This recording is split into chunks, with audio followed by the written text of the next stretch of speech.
Good morning. I'm standing on Arundel Bridge in Arundel, in West Sussex, in the shadow of Arundel Castle, by the River Arun, and today's walk is a stroll up the High Street in Arundel, a very ancient town. In fact, started life as a Saxon village, and then when the Normans came, they built their castle and dominated the landscape. But before all of that, there were Dominican friars, and I want to just have a quick gander around the remains of the Black Friars, as they were known because of their robes, their friary, I suppose you would call, right down by the river. In the mid-13th century, Dominican friars came to Arundel. Instead of withdrawing into beautifully adorned monasteries like many of the other monks, they went out into the world to preach. The remains seen here today are of the parish church of St. Nicholas, built in the late 14th century. They were known as the Black Friars because of the colour of their robes. Their church was built by the River Arun. Possibly then it was called the Tarrant. There's a street in Arundel that runs parallel to the river of the same name.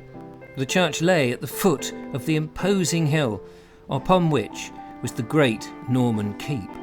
From here the Arun runs 5 miles to Littlehampton, where it accesses the sea and the English Channel, making Arundel an important and then a thriving port. Tall ships would have reached this far upriver. Close by is the entrance to Arundel Castle.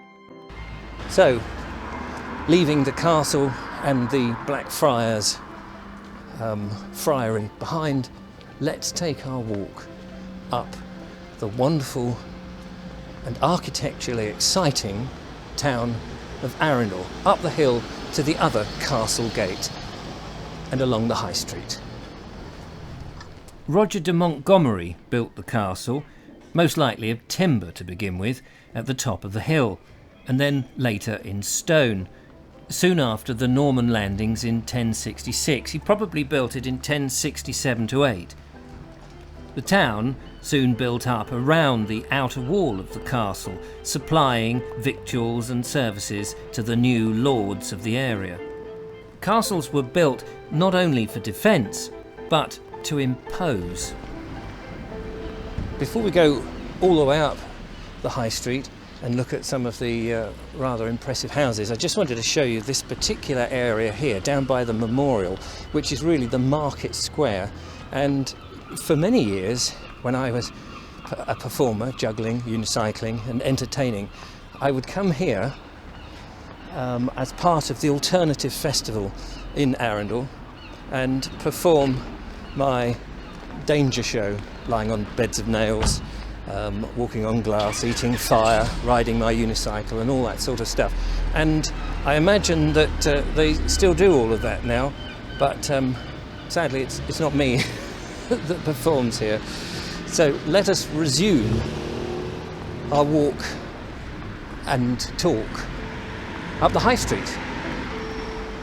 During the English Civil War, the castle changed hands 3 times. The Royalists were defeated in 1642 by a small parliamentary force who captured it relatively easily. A year later, however, the Royalists recaptured the castle after a short siege. That didn't last.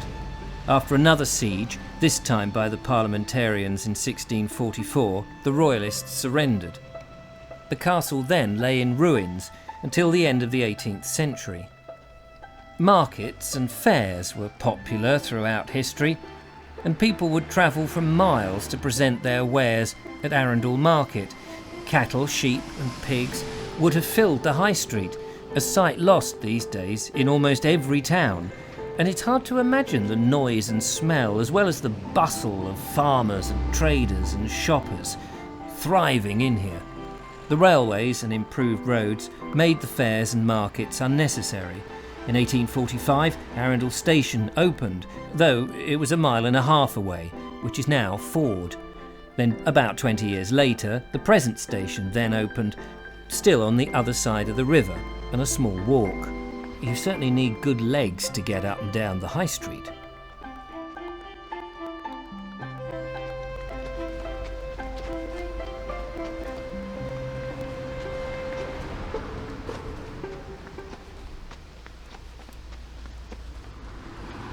I think for me, Arundel represents a jewel in West Sussex's crown, I suppose, because the castle, it looks like it's all there and intact. You can just sort of see part of it behind me, and of course you can't actually see the original part of the castle. That is slightly hidden because the original Norman bit is really just the keep on its mound, on its motte. And in the late 19th century, the Georgians and then Victorians were improving things, as they like to do, and they did in fact make the castle much more of a fairy tale castle than a defensive castle. For me, I've always think of Arundel as a place that's, well, not only aimed at tourists, but it has a hell of a lot of antique shops, all sorts of antiques, and a bit like Petworth in a way. Every other shop is an antique shop. And so now I'm coming back down the hill from the castle and just admiring some of the buildings here, all the different brickwork. Of course, like in so many of the places that I've visited, actually what you see is not necessarily the truth. Many of these buildings are timber framed, and as a result their frontages have been changed to look and represent the different time periods, but of course they're not really at all. Behind much of it is the original medieval timber frame buildings. Of course the Georgians were great builders, and some of the places like this naturally are Georgian, but then there's places which look like they're medieval, like the one I'm placing behind, but it's not as old as it looks. These windows and doorways look like they should have come from the period of Henry VIII, but I'm very dubious that that's the case. The town is lovely, and of course you can spend a long time in the cafes, around the antique shops, and admiring all the architecture. Not everybody wants to do that.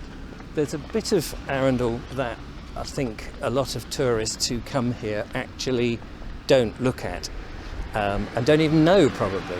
But there is a little walkway here on the other side of the river that looked back to what would have been a very busy wharf, or port I suppose, with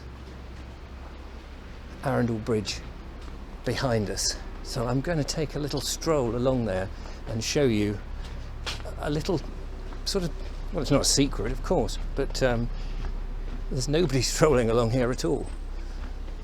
For me, I think it's the unknown bits of the town, or the bits that people don't go to, that fascinate me. The areas that don't get the tourists and the public.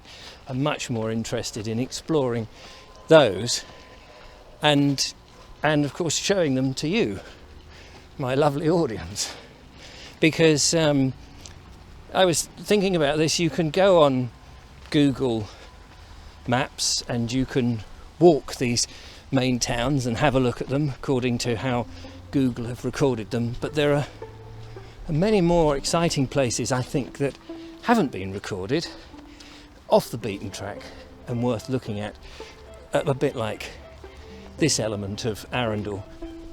Just behind me there, I don't know if you can see, it'll probably be quite small in the picture, but that's the Arundel Cathedral, which, there's a dog barking, thank you dog, that was actually a church and then made a cathedral, I think in 1840 something. I can't remember the exact details, but it's not as big as most cathedrals, and in fact there's a cathedral in Shrewsbury which is tiny, and again only a Victorian building.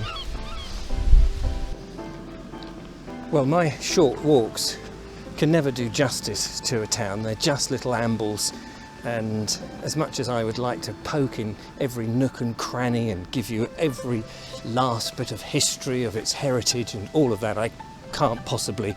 And as I do more of these walks, there'll be places I really am not familiar with, and it will be me just exploring. So forgive me if you're a resident of Arundel and think that was a poor show. I'm sure there's plenty of places to go. But if you've enjoyed it and want to come to Arundel and explore it for yourself, that's what I recommend. You'll see so much more than I can show you here. In the meantime, don't forget to subscribe, give me a thumbs up if you've enjoyed it, put your comments in the comment box, press the bell notification, and I will see you on the next Walks in England 10-minute little video. Till then, bye-bye. Now, somewhere here, I'm rather hoping it goes back to the car park, because quite frankly, I'm lost.